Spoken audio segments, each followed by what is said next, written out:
안녕하세요 여러분. 요즘에 글이 하나 달렸던 게 워홀을 이제 가는데 어학원을 갈까 말까 고민이 된다 이런 글이었어요. 저도 고민을 했었고, 왜냐면 어학원에 대한 부정적인 영상들이 되게 많잖아요. 호주 존님 유튜브 영상도 많이 보는데, 그 유튜버분을 떡상하게 했던 영상 중에 하나가 호주에서 영어학원 제발 가지마 이런 영상이에요. 저는 최대한 이거를 약간 객관화해가지고 저도 가지 말라고 하고 싶은 마음도 있고, 근데 또 한편으로는 이건 되게 좋았어요. 이런 분들은 가셔도 좋을 것 같아요. 그렇게 말씀드리고 싶은 부분이 있었거든요. 그래서 그거를 이제 두 가지를 나눠서 말씀을 드리면 좀 도움이 되실 것 같아서 이렇게 영상을 켰고요. 그래서 일단은 첫 번째로 어학원의 장점을 일단 말씀드릴 건데, 제가 다녔던 어학원 기준으로 해서 사실 외국에 나왔을 때 외국인 친구를 사귈 기회가 진짜 없어요. 외국인 친구를 사귈 수 있는 경로는 여러 가지가 있어요. 예를 들어서 외국인 친구랑 같이 하는 쉐어를 한다든지, 아니면 외국인 친구랑 같이 일을 한다든지, 여기 미덥 같은 것도 있거든요. 그래가지고 그런 미덥이나 이런 모임에 나간다든지, 그 중에 하나가 이제 어학원에서 만나는 방법이거든요. 근데 이 어학원에서 만나는 방법을 제외하고는 다른 모든 방법들은 정말 친해지기가 어려워요. 저도 외국인 쉐어 같은 거 하면 외국인 쉐어 같이 사는 거니까 아무래도 막 같이 마주치고 계속 막 부닥치고 하는 거니까 당연히 친해지지 않을까? 이렇게 생각을 했는데, 그 외국인 친구들도 자기 현지 살기 바쁜 그래서 나한테 관심을 갖지 않으면 친해지기가 진짜 힘들더라고요. 그래서 이제 외국인 쉐어에서 외국인 친구를 사귀는 경우의 수는 정말 케바케인 것 같아요. 그 외국인 친구가 되게 막 파티도 좋아하고 쉐어생들이랑 같이 노는 거 좋아하고, 아니면 뭐 저녁을 같이 먹는 거 이런 걸 좋아한다든지, 그래서 그런 자리를 만든다든지, 그렇지 않는 이상 진짜 친해지기 힘들고, 저도 워홀 처음 왔을 때 외국인들만 사는 쉐어에 들어갔었거든요. 진짜 다들 막 인사도 안 해요. 살기 시작한 지 몇 주 동안 인사를 계속 했어요. 안녕 안녕 이러면서 인사를 했는데 다 씻고 그냥. 일터에서 만난 친구들도 다 케바케고, 여러분들도 한국에서 사실 일 같이 하는 사람들 만나서 되게 친해지는 경우도 있지만 그렇지 않은 경우가 더 많지 않나요? 근데 어학원은 처음 가면 이제 반 배정을 해줘요. 반 배정을 해줘서 그 친구들끼리 계속 수업을 듣는 거예요. 같은 수업을. 수업 커리큘럼 자체가 제가 들었던 반은 회화 위주의 반이었기 때문에 회화 위주로 약간 도움이 될 만한 그 문장이나 문법들 위주로 배운 다음에 남은 시간 동안에 계속 그 연습을 해요. 프랙티스를. 근데 연습을 누구랑 하느냐? 자기 옆자리에 앉은 애들이랑 계속 하는 거죠. 수업이 끝나면 이제 또 점심시간이 있어요. 또 점심시간에 또 밥을 먹어요, 같이. 그러니까 이게 계속 뭔가 하루 종일 그 어학원 다니는 애들이랑 그 뭔가를 같이 하는 거죠. 좀 낯가리거나 약간 소극적이신 분들도 좀 친해질 수밖에 없는 구조이고, 중간중간 또 어학원들이 액티비티 같은 것도 열거든요. 뭐 예를 들어서 뭐 그림 그리기나 뭐 등산 가기, 같이 여행 가기, 그리고 가끔씩 파티 같은 것도 열어요. 그래가지고 거기 파티 가면은 또 다 같이 그 수업 들었던 애들이 다 있으니까 걔네들이랑 놀고. 그래서 저는 어학원 다닐 때는 진짜 어학원 친구들끼리만 계속 다녔던 것 같아요. 또 끝나고 나서 또 같이 막 저녁도 먹으러 가고, 주말에는 또 바베큐 파티 뭐 친구가 열었다 하면은 그냥 바베큐 파티 거기 가가지고 놀고, 또 바베큐 파티에서 또 만난 새로운 친구들이 있으니까 또 새로운 친구들 만나고.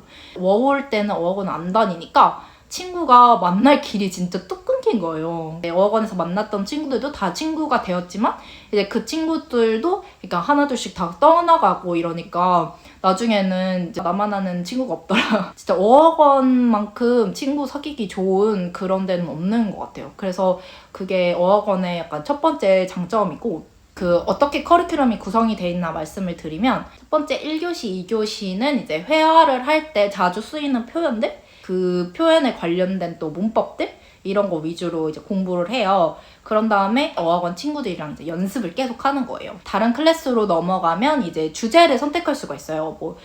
나는 토론이 하고 싶어. 아니면 나는 그냥 자유롭게 뭔가 게임하면서 영어를 배우고 싶어. 뭐 이런 클래스들이 있어요. 그런 클래스들을 자기가 선택을 하거나 아니면 배정을 받아서 이제 들어가면 되는 거예요.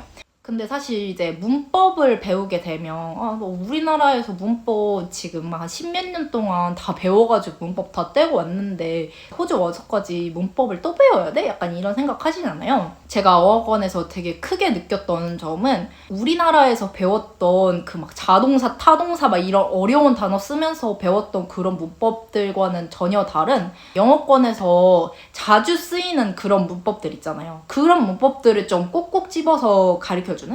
그러니까 예를 들어서 제가 배웠던 게 7개의 미래 시제가 있어요. 그러니까 미래를 표현할 수 있는 시제만 7개가 되는 거예요. 그러니까 우리가 알기로는 I will eat 이것밖에 없잖아요, 사실. 근데 I will eat 말고도 I'm going to eat, the show starts soon 이렇게 하면은 그게 starts라고 해서 지금 저는 현재 시제를 쓴 것 같지만 또 이게 또 미래예요. 그거 말고도 이제 뭐 현재 완료, 뭐 현재 진행형, 현재 뭐 이런 되게 시제를 정말 다양하게 쓰는데 이제 그거에 대해서 이렇게 진짜 정리를 해서 가르쳐 주더라고요. 맨 처음에 갔을 때 제가 배웠던 게 그거였어요. 제가 지금은 약간 이 어학원 후기에 집중을 해야 되니까 이렇게 세세한 영어 표현까지는 들어가지 못하는데 정말 이게 진짜 제가 지금까지도 정말 유용하게 쓰고 있는 그런 시제 다양성이거든요. 언제는 제가 호주 친구랑 같이 뭐 영화관을 갔는데 갑자기 얘가 저한테 이렇게 물어보는 거예요. Did you want to sit here? 이렇게 하는 거예요. 그래서 저는 Did you want to sit이면 과거형이잖아요. 저희가 배웠던 거는. 나중에 물어봤어요. 너 왜 아까 Did you want to sit이라고 했어? Do you want to sit이 아니라? 자기가 물어보기 전에 제가 생각한 거잖아요. 그거는. 그런 찰나의 시간 차이도 뭔가 고려를 하는 거예요. 이렇게 말하면 좀 더 폴라이트하게 들리는 것도 있대요. 그런 것들도 다양하게 이 어학원에서 가르쳐줬고 이렇게 가르쳐주는 게 사실 우리나라 영어 학원에서는 그렇게 쉽지 않은 것 같거든요. 정말 원어민 선생님이 막 가르쳐준다거나 이러지 않는 이상. 그래서 저는 그런 부분에서는 되게 문법도 배울 만한 가치가 있구나 이렇게 느꼈던 것 같아요. 그리고 이제 어학원의 안 좋은 점, 그러니까 부정적인 점을 말씀을 드리면 돈이 너무 많이 들어요. 일단 첫 번째는. 너무 물질적인 그런 이유였죠. 3개월 동안 얼마를 썼냐면 학원비만 계산했을 때 제가 3,000불을 냈고요. 우리나라 돈으로 한 300만 원 정도를 냈고요. 그거에 이제 교재비, 홈스테이 비용 막 이런 것까지 다 합해서 5,000불 정도를 일시불로 결제를 했었더라고요, 그때. 또 비행기 값도 나갔고 저는 한 800만 원에서 1,000만 원 정도 쓴 것 같아요. 근데 여기서 중요한 건 수업료로 300만 원을 3개월에 쓴 거잖아요. 그러면 100만 원씩 한 달이죠. 사실 저는 조금 비싼 가격인 것 같아요. 어학원의 또 안 좋은 점은 뭐냐면 제가 친구 사귀는 게 진짜 큰 장점이라고 했잖아요. 근데 정작 영어를 엄청 잘하는 친구는 사귈 수 없다는 점. 어학원에 일단 들어가기 전에 레벨 테스트를 받아요. 그래서 이제 어학원 갔을 때 자기가 비기너의 배정을 받았다. 그러면 무슨 일이 벌어지냐? 비기너 친구들을 만나요. 근데 이 비기너 친구들이 그래도 저보다 좀 영어를 잘하지 않을까요? 아니요.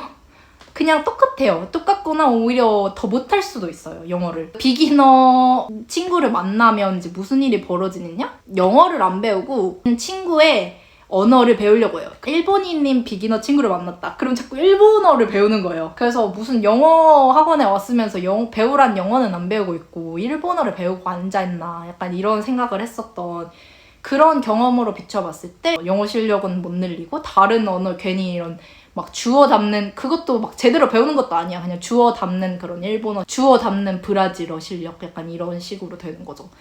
그래서 그런 점이 안 좋은 것 같고 그러면 제가 좀 높은 레벨이면은 그래도 좀 영어 잘하는 사람들을 만날 수 있지 않을까요? 이렇게 생각하시잖아요. 이것도 근데 이제 학원마다 좀 케바케고 제가 만났던 사람들이 그랬을 수도 있고 이렇지만 제가 처음에 레벨 테스트를 봤을 때 저는 바로 어퍼 인터미디어트로 들어갔거든요. 친구들하고 얘기를 다 나눈 다음에 내가 진짜 어퍼 인터미디어트가 맞나? 이 생각을 했어요. 왜냐면 어학원들이 레벨 테스트를 또 딱히 엄청 엄격하게 보여지도 않는 거 아니면 예를 들어서 이미 막 과정을 다 마쳤어. 영어가 아직도 안 돼. 안 되지만 얘네는 너무 이 과정을 이수한 지 너무 오래됐고 4번까지 이수하게 할 수 없는 거야. 그러니까 그냥 오퍼로 바로 올려주는 거예요. 그러니까 예를 들어서 그런 경우의 수들이 되게 많기 때문에 오퍼 인터미디어트라고 해서 영어를 엄청 잘하는 애들? 저는 진짜 못 봤어요. 왜냐면 영어 잘하는 애들은 어학원에 안 가요. 이게 현실이다. 이거를 말씀드리고 싶고, 그래서 이렇게 두 가지씩 어학원의 장점과 단점을 말씀을 드렸는데, 갈까요 말까요 고민돼요 이렇게 하시는 분들 팁을 좀 드리자면, 일단 첫 번째로는 본인이 영어 실력이 그래도 어느 정도는 된다. 그러니까 비기너에서는 벗어났다. 이 정도는 된다. 그리고 두 번째로는 자기가 좀 낯을 가려서 다른 데 가서는 도저히 친구를 사귈 수 없을 것 같다. 약간 그게 걱정이 된다 하시는 분들. 그리고 세 번째로는 자기가 자금적으로 여유롭다. 그래서 사실 어학원에 가서 조금 이렇게 놀고 약간 흥청망청 쓰듯이 좀 여유롭게 이런 삶을 누리면서 이렇게 지내보고 싶다 한 번쯤은 하시는 분들 가시고, 절대로 자기가 막 돈이 지금 급해가지고 저는 돈 벌러 호주 갈 거예요. 근데 좀 영어가 부족해서 영어를 좀 늘리려면 어학원에 갈까요? 약간 이렇게 고민하시는 분들 가지 마시고요. 그래서 제 어학원 후기를 사실 말씀드리자면, 저는 어학원 좋았어요. 다시 갈 거냐? 라고 했을 때 다시 갈 것 같아요. 친구를 많이 만날 수 있고 쉽게 사귈 수 있고, 그리고 해외에 지금 처음 자기 혼자 발이 떨어진 상태잖아요. 외국인 친구를 어떻게 사귀는지에 대한 감이 전혀 없을 때거든요. 그리고 일을 시작하기도 전일 테니까 일터에서 만날 수도 없고, 정말 이제 운이 좋은 경우는 성격 좋은 그런 쉐어매트를 만나서 그렇게 해서 친구가 되는 경우를 제외하고는 친구를 만날 기회도 없고 친구를 어떻게 만나야 되는지도 모르는 그런 상태일 거예요.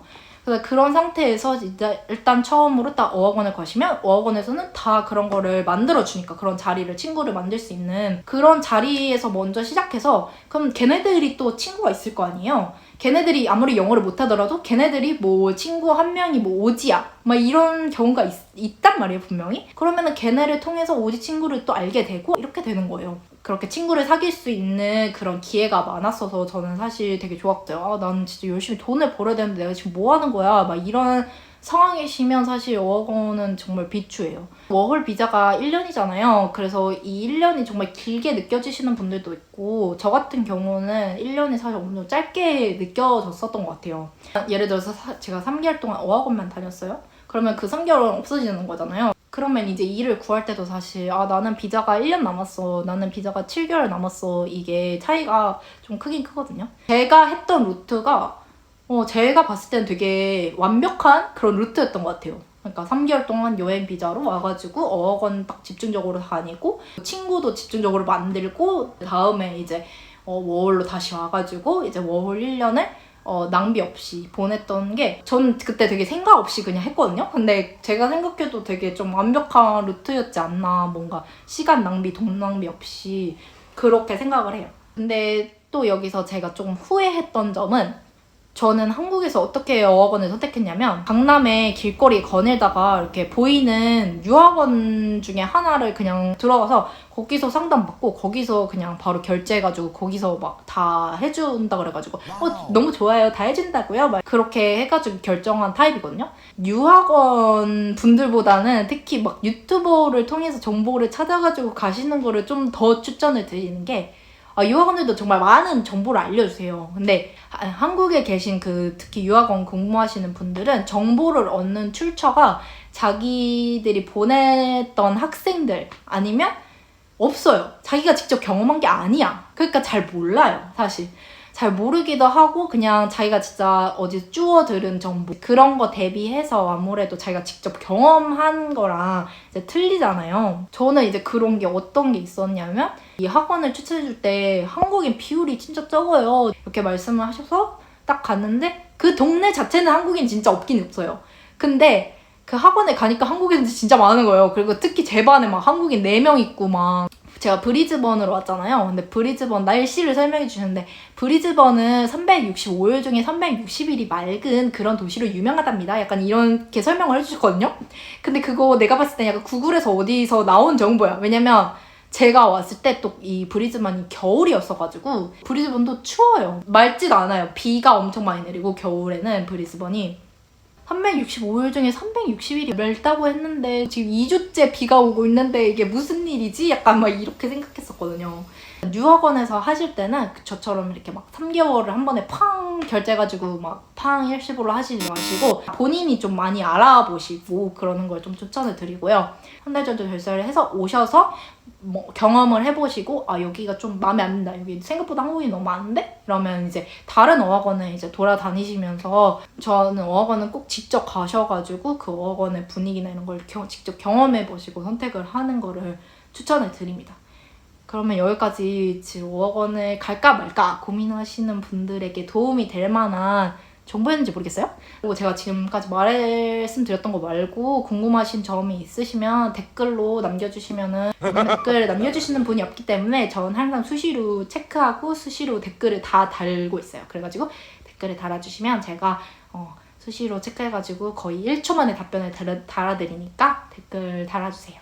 그럼 오늘도 안녕.